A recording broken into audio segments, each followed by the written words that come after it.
Second one is the economic segment.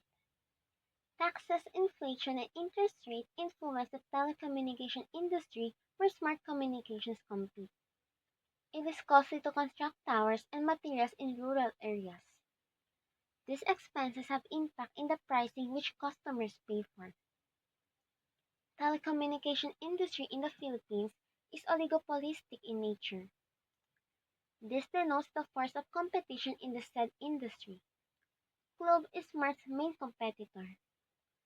These two firms consider advertising and pricing strategy to come up with decisions in the competition. The wireless telecommunications service industry is vital in our daily routine or part of operations in government, society, and businesses by allowing progress in economic activities. Taxation is the lifeblood of a nation. If the sector is producing profits, more taxes will be bringing in the government.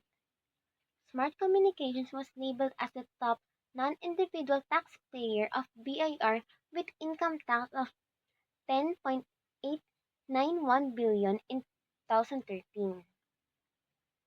This means that the sector where Smart competes is an important contributor to the general resources of the government.